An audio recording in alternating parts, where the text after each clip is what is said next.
Hello everybody. I hope you are having a good day.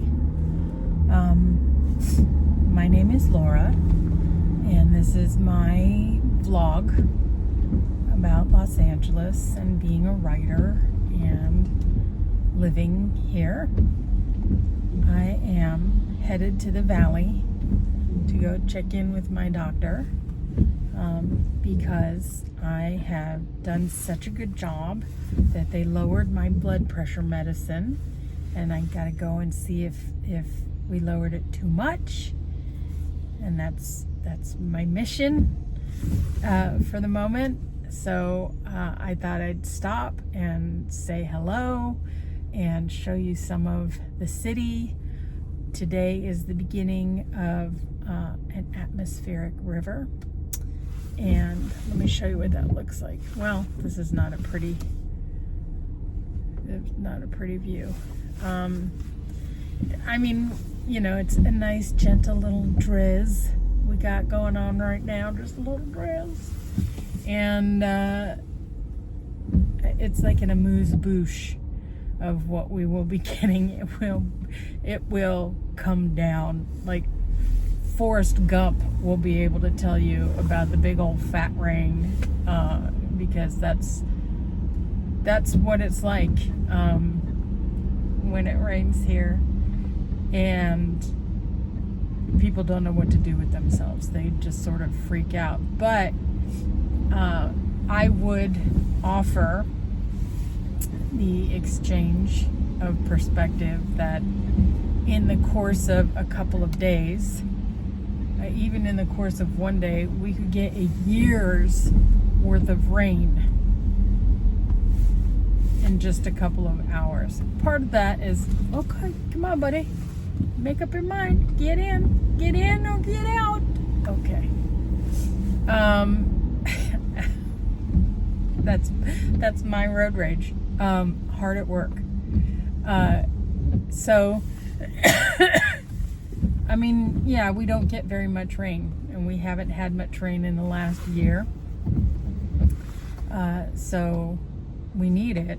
However, now that the world has burned down, there's no roots of plants to hold the dirt in place. So some of those places that got hit by the fire are now going to get hit by mudslides.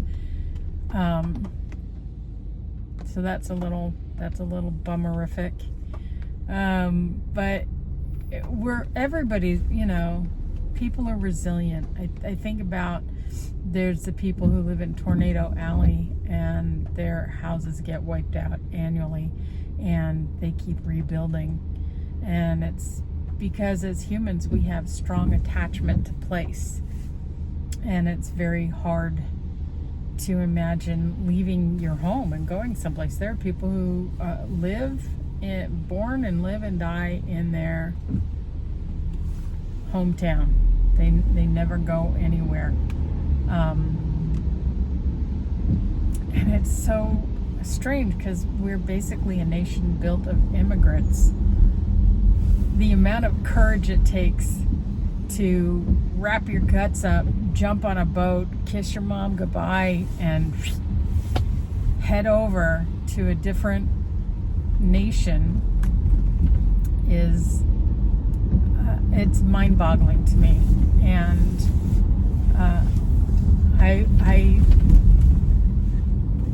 I admire the courage that it takes to do that. Could I leave Los Angeles? Yeah, it would be hard, but I could. And you know, under the right circumstances, I absolutely would. I enjoy dual citizenship, and so I will admit that in the current climate of the standing of the United States, I have options, and that gives me comfort. It bums me out to think of leaving, but I do think that if I left LA, I would probably leave the country. I think that's the most logical choice for me. So, yeah. But, oh my God, it's such a beautiful day. It's so drizzly and there's a lot of stupid traffic. Here's the stupid traffic. I don't know why it's so clogged up right now. Is it rush hourness?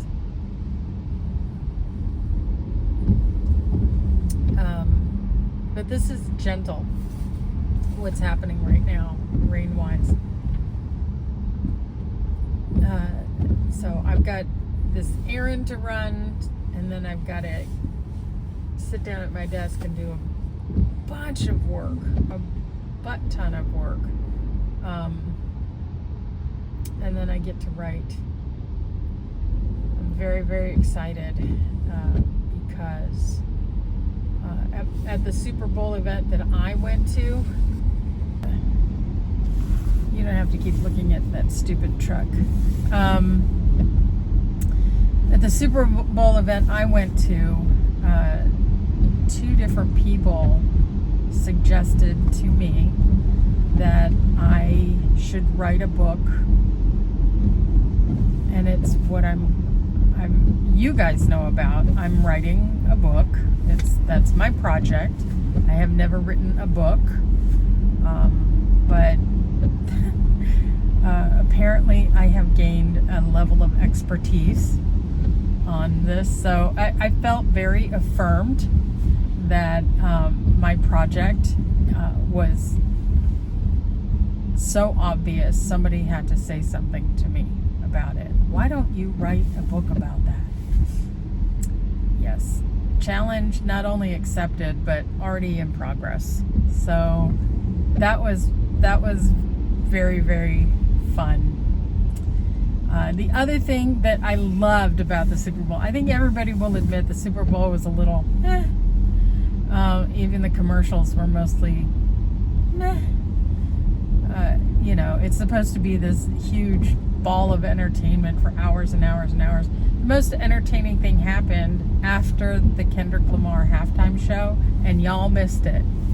My friend's 2-year-old son grabbed his little barbell and took to the stage while we were all staring at the wrap-up of the Kendrick Lamar show. The music had stopped. He sang his cover of the ABCs with so much gusto. Wow, why are kids the best thing? It was so entertaining. It was the best thing that happened. And we all cheered. So he gave us an encore. And we cheered. And then there was another encore. And once he would have sung the ABCs for hours. But, we just sort of moved on. But, yeah. Yeah, I hope you guys had a good Sunday, a good Super Bowl Sunday, and that you had good relaxing times. I met some new people, funny people. I love when people have a great vibe, and these people did have a great vibe. We had a good time. There were sliders, there was salad, so you could be virtuous or you could not be virtuous, and a good time was had by all, I think. So it's so funny to me. It was more fun than I think the pressure we put on ourselves with like Christmas and Thanksgiving and those kinds of gatherings. I think the Super Bowl has become like to that level. It's like there's an expectation that you're doing something on Super Bowl Sunday. You're attending some sort of gathering, and it's becoming a pretty strong tradition, I think. Because when I was a kid, it wasn't anything. It was meh. But for at least 15 or 20 years, it's been Super Bowl. I remember one time, I was working at USC at the time. We're going to have a story moment. We were working at USC. There was one guy who, he was nice enough, but he was a bit of a pain in the butt to deal with. I was in administration, and I was always coordinating, getting classes in the classrooms and getting them on the schedule and what have you. And so I had to coordinate with all these different departments to get the courses that we needed. This one dude always dropped the stitch. There was always something missing. Nice guy, easy enough to deal with, friendly, but there was always something a little off. And one day, we had Super Bowl Sunday, and everybody comes to work on Monday, and, you know, right around lunchtime, all the ambulances showed up and went to his department. And it turns out, and I didn't know this, the fellow was such a deeply committed alcoholic that just a few hours on Monday without alcohol to goose him along after however much he imbibed on Sunday, he had withdrawals, and they had to come and cart him away. And yeah, it's a big drinking holiday, so please don't feel the need to be drunk all the time, mesdames et messieurs, and mesdames, everyone. Be careful. Take care of yourself. And yeah, well, that was a bummer. Yeah, tune in for bummer stories of the century. I hope you have a great day. I'm going to continue on my little drive. Here we are on the 405.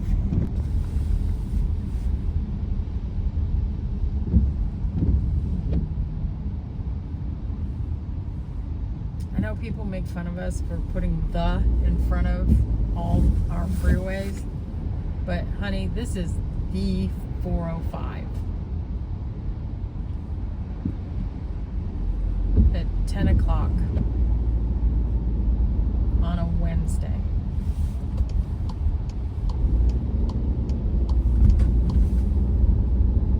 It's a situation. It is clearly a situation. Okay, so that's it. That's all I have to say. I'm gonna go to the doctor. Maybe I will have a drink after. I'm kidding. Thanks for watching. Thanks for all the likes. Thanks for all the subscribes. I'm enjoying this little adventure. I like feeling like I have friends I haven't met yet. You guys are great. And I appreciate you. Woo! Woo! Almost peed my pants. Yeah, that's the whole story. Till next time.